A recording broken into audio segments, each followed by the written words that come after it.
नमस्कार मित्रांनो, आज आपल्याला BNSS म्हणजेच भारतीय नागरिक सुरक्षा संहितेचे कलम 35 पाहायचे आहे. कलम 35 हे पोलिसांच्या अटकेच्या अधिकाराबद्दल दिलेले आहे. कलम 35 प्रमाणे पोलीस वॉरंटशिवाय केव्हा तुम्हाला अटक करू शकतात. As per section 35 when police may arrest without warrant, म्हणजे की वॉरंटशिवाय पोलीस तुम्हाला केव्हा अटक करू शकतात. तर त्यात मित्रांनो, जर पोलिसांच्या उपस्थितीमध्ये, पोलिसांच्या हजेरीमध्ये किंवा पोलिसांच्या समक्ष एखादा दखलपात्र स्वरूपाचा तुमच्या हातून जर गुन्हा घडलेला असेल किंवा एखाद्या व्यक्तीकडून गुन्हा घडलेला असेल, तर पोलीस त्यावेळेस विदाउट वॉरंट म्हणजे वॉरंटशिवाय तुम्हाला त्याच क्षणी अटक करू शकतात. तसेच कलम 35 प्रमाणे उपकलम B त्यामध्ये असे सांगितलेले आहे की एखादा दखलपात्र गुन्हा घडलेला आहे, परंतु त्या गुन्ह्याची शिक्षा ही 7 वर्षापेक्षा जास्त नाही. 7 वर्षापेक्षा जास्त शिक्षा नसलेल्या गुन्ह्यामध्ये जर एखाद्या व्यक्तीकडून तसा गुन्हा घडलेला असेल, तर त्यावेळेस पोलिसांना जर तो गुन्हा घडलेला आहे असा विश्वास वाटत असेल, तशी क्रेडिबल इन्फॉर्मेशन त्यांना प्राप्त झालेली असेल किंवा त्याबाबतचा पुरावा त्यांच्यासमोर जर असेल आणि ते जर गृहीत धरत असतील की दखलपात्र स्वरूपाचा गुन्हा हा घडलेला आहे, तर त्यावेळेस पोलीस तुम्हाला अटक करू शकतात, ते पण वॉरंटशिवाय. तसेच त्यामध्ये उपकलम आणखीन एक सांगितलेला आहे की त्यामध्ये 5 उपकलम सांगितलेले आहेत. जर त्या 5 उपकलमांची पूर्तता होत असेल तर पोलीस तुम्हाला वॉरंटशिवाय अटक करू शकतात, ते पण अशा गुन्ह्यामध्ये की ज्या गुन्ह्याची शिक्षा 7 वर्षापेक्षा जास्त नाही. तर त्यातील उपकलम 1 मध्ये असे सांगितलेले आहे की एखादा दखलपात्र गुन्हा घडलेला आहे आणि अशा गुन्ह्याची शिक्षा ही जास्तीत जास्त 7 वर्षापर्यंत आहे. तर अशा गुन्ह्यामध्ये सुद्धा पोलीस तुम्हाला वॉरंटशिवाय अटक करू शकतात. त्यातील महत्त्वाचा मुद्दा म्हणजे की अशा गुन्ह्यापासून एखादा व्यक्तीला पुन्हा तशाच प्रकारचा गुन्हा करू नये म्हणून परावृत्त करण्यासाठी, प्रिव्हेंट करण्यासाठी तुम्हाला पोलीस विदाऊट वॉरंट अटक करू शकतात. त्यानंतर सब क्लॉज 2 दिलेला आहे उपकलम 2. उपकलम 2 प्रमाणे अशा प्रकारचा गुन्हा जर घडलेला असेल दखलपात्र स्वरूपाचा आणि त्याची शिक्षा जर 7 वर्षापर्यंत असेल, तर अशा गुन्ह्यामध्ये प्रॉपर इन्व्हेस्टिगेशन करण्याच्या मुद्द्यावर सुद्धा पोलीस तुम्हाला अटक करू शकतात, ते पण विदाऊट वॉरंट म्हणजेच वॉरंटशिवाय अटक करू शकतात.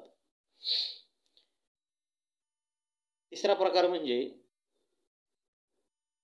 7 वर्षापर्यंत शिक्षा असलेल्या गुन्ह्यामध्ये जर पोलिसांना अशी शंका वाटत असेल की आरोपी हा सदर गुन्ह्याशी संबंधित पुरावा नष्ट करू शकतो, एखाद्या साक्षीदाराला धमकावू शकतो, एखाद्या साक्षीदाराला एखादी साक्ष देण्यापासून परावृत्त करू शकतो, तर अशा वेळेस सुद्धा पोलीस तुम्हाला जरी तो गुन्हा 7 वर्ष शिक्षेपर्यंत असला तरी पण ते तुम्हाला अटक करू शकतात, ते पण विदाऊट वॉरंट म्हणजेच वॉरंटशिवाय अटक करू शकतात. त्याच्यात चौथा एक कारण सांगितलेलं आहे की 7 वर्षापर्यंत शिक्षा असलेला गुन्हा तुमच्याकडून घडलेला आहे, परंतु पोलिसांना असा विश्वास वाटतोय की हा आरोपी नंतर कोर्टासमोर हजर राहू शकणार नाही किंवा तो फरार होण्याची शक्यता आहे किंवा त्याची हजेरी कोर्टासमोर लावणं कठीण होणार आहे. तर अशा परिस्थितीमध्ये सुद्धा जरी गुन्हा 7 वर्षापर्यंत शिक्षा असलेला असेल तरी पण पोलीस कोर्टाच्या वॉरंटशिवाय तुम्हाला अटक करू शकतात.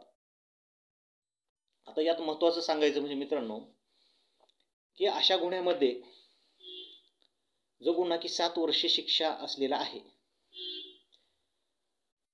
अशा गुन्ह्यामध्ये पोलीस तुम्हाला अटक करू शकतात, ते पण वॉरंटशिवाय. परंतु कलम 35 मधील उपकलम B आणि B मध्ये जे 5 कारणं दिलेली आहेत, ते कारणं पोलिसांनी लेखी स्वरूपात कोर्टात कळवली पाहिजेत की आम्ही अटक का करतोय किंवा आम्हाला अटकेची काय आवश्यकता आहे.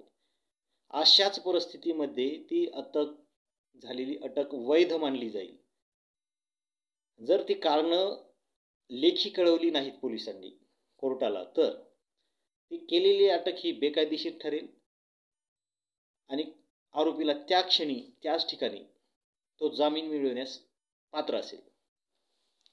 तर एक लक्षात ठेवा कायद्याचे विद्यार्थी मित्रांनो, की 7 वर्षे शिक्षा असलेल्या गुन्ह्यामध्ये सुद्धा पोलिसांना अटकेचे अधिकार दिलेले आहेत. परंतु कलम 35 उपकलम बी आणि त्याच्यामध्ये जे 5 प्रकार सांगितलेले आहे, त्या 5 उपकलमांची पूर्तता होत असेल तरच पोलिसांना ते अटकेचे अधिकार आहेत.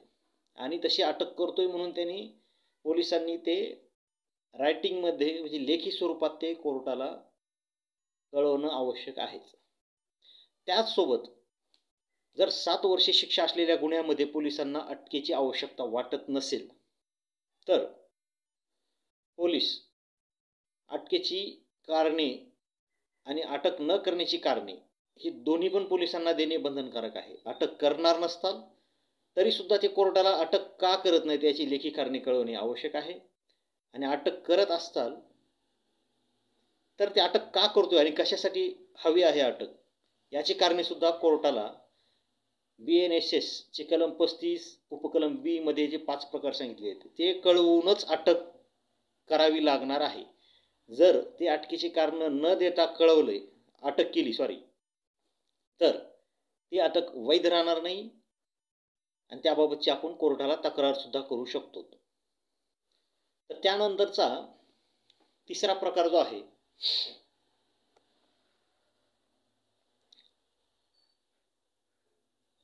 की एखादी घटना घडलेली आहे, दखलपात्र स्वरूपाची घटना घडलेली आहे आणि त्या घटनेची शिक्षा किंवा त्या गुन्ह्याची शिक्षा ही कमीत कमी 7 वर्ष आणि जास्तीत जास्त म्हणजे जन्मकैदीची शिक्षा किंवा फाशीची शिक्षा देखील होऊ शकते. अशा प्रकारची असेल तर त्यावेळेस पोलिसांना कुठल्याही वॉरंटची आवश्यकता नाही.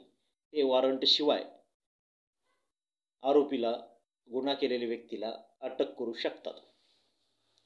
चौथा अटकेचे कारण म्हणजे एखादा फरार आरोपी आहे ज्याला की कोर्टाने प्रोक्लेम घोषित केलेले आहे, भगोडा घोषित केलेला आहे, अशा व्यक्तीला कोर्ट परवानगीशिवाय अशा व्यक्तीला पोलीस वॉरंटशिवाय अटक करू शकतात. त्यांना त्यावेळेस कोर्टाच्या वॉरंटची आवश्यकता राहणार नाही. त्याचसोबत मित्रांनो, एखादा असा व्यक्ती आहे की ज्याच्या विरुद्ध पोलिसांना संशय आहे किंवा तशी माहिती मिळालेली आहे की एखाद्या व्यक्तीविरुद्ध चोरीच्या वस्तू, एखाद्या व्यक्तीच्या ताब्यामध्ये चोरीच्या वस्तू आहेत किंवा एखाद्या ठिकाणी खून करून, चोरी करून, डकेती करून किंवा दरोडा टाकून वगैरे अशा प्रकारच्या वस्तू तो बाळगतोय किंवा तो घेऊन फिरतोय, तर अशा वेळेस पोलिसांना डायरेक्ट अटक करण्याची पॉवर दिलेली आहेत. त्यावेळेस पोलिसांना वॉरंटची गरज भासणार नाही. त्यानंतर आणखीन एक असं कारण आहे अटकेचं की एखाद्या पोलिसांच्या कारवाईमध्ये एखादा व्यक्ती जर जाणून-बुजून अडथळा करतोय किंवा लॉफुल कस्टडीमधून इस्कॅप होण्याचा प्रयत्न करतो, म्हणजे की एखाद्या कायदेशीर त्याला ताब्यात ठेवलेला आहे एखाद्या कायदेशीर अथॉरिटीने, तिथून जर तो पळून जाण्याचा प्रयत्न करतो किंवा पळून गेलेला आहे असा व्यक्ती जर असेल जो की पोलिसांच्या कार्यामध्ये अडथळा आणतोय आणि कायदेशीर नियमांपासून आणि कायदेशीर घातलेल्या बंधनापासून तो पळून जाण्याचा प्रयत्न करतो किंवा अशा पळालेल्या व्यक्तीला कोर्टाच्या परवानगीशिवाय पोलीस विदाउट वॉरंट म्हणजेच वॉरंटशिवाय अरेस्ट करू शकतात. किंवा एखादा असा व्यक्ती आहे की आपली मिलिटरी आहे, आपलं सैन्य आहे, त्यांच्या ताब्यात एखादा व्यक्ती असलेला जर पळून गेलेला असेल आणि तशी माहिती जर असेल तर अशा वेळेस सुद्धा पोलीस वॉरंटशिवाय विदाउट वॉरंट अटक करू शकतात. त्याचसोबत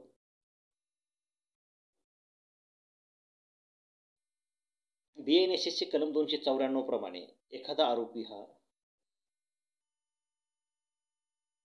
शिक्षा भोगून बाहेर आलेला आहे आणि BNSS कलम 394 उपकलम 5 प्रमाणे तो जर त्या कलमाचे व्हायलेशन करत असेल, त्या कलमाचे उल्लंघन करत असेल, तर अशा वेळेस अशा आरोपीला विदाऊट वॉरंट म्हणजेच वॉरंटशिवाय पोलीस अटक करू शकतात. तर मित्रांनो, एक गोष्ट लक्षात घ्यायची, सेक्शन 35 BNSS भारतीय नागरिक सुरक्षा संहिता याप्रमाणे पोलिसांना अटकेचे अधिकार दिलेले आहेत, ते पण वॉरंटशिवाय. कोर्टाच्या वॉरंटची आवश्यकता नाही. फक्त एक लक्षात ठेवायचे, कलम 35 उपकलम B BNSS याच्यामध्ये जर शिक्षा 7 वर्षापर्यंतची असेल, 7 वर्षापेक्षा जास्त शिक्षा नसेल, अशाच गुन्ह्यामध्ये केवळ पोलिसांना अटकेचे कारण द्यायचे आहेत किंवा अटक न करण्याची कारण पण द्यायची आहेत. हे वगळता पोलिसांना पूर्ण पॉवर दिलेले आहेत. ते केव्हाही आणि कधीही तुम्हाला वॉरंटशिवाय, कोर्टाच्या परवानगीशिवाय तुम्हाला अटक करू शकतात. याचा अर्थ असा घ्यायचा नाही आहे की 7 वर्षापर्यंतची शिक्षा आहे म्हणून तुम्हाला अटकच केली जाणार नाही. हे अजिबात खोटं आहे. 7 वर्षापर्यंतचा गुन्हा केला असाल किंवा एखाद्या व्यक्तीने केला असेल तरी देखील त्याला पोलीस अरेस्ट करू शकतात, परंतु त्याची कारणे, त्या अटकेची कारणे नमूद करायला हवीत आणि ती नमूद केलेली कारणे हे कोर्टाने स्वीकारायला हवीत. ठीक आहे, आपण आता एखाद्या पोलिसांनी 7 वर्षापर्यंत शिक्षा असलेल्या गुन्ह्यामध्ये एखाद्या आरोपीस अटक केली आणि त्याची प्रॉपर कारणं न कळवता जर कोर्टासमोर त्याला हजर केलं आणि कोर्टानं जर ते दिलेली कारणे हे योग्य नाहीत, अयोग्य आहेत म्हणून त्याची अटक ही बेकायदेशीर कोर्ट त्याच ठिकाणी ठरवू शकतं. त्याचसोबत संबंधित जो कोणी अधिकारी आहे, तपास अधिकारी, ज्या व्यक्तीने त्यांना अटक केलेली आहे, अशा अधिकाऱ्यांची चौकशीसुद्धा लागू शकते. याचं ताजं उदाहरण म्हणजे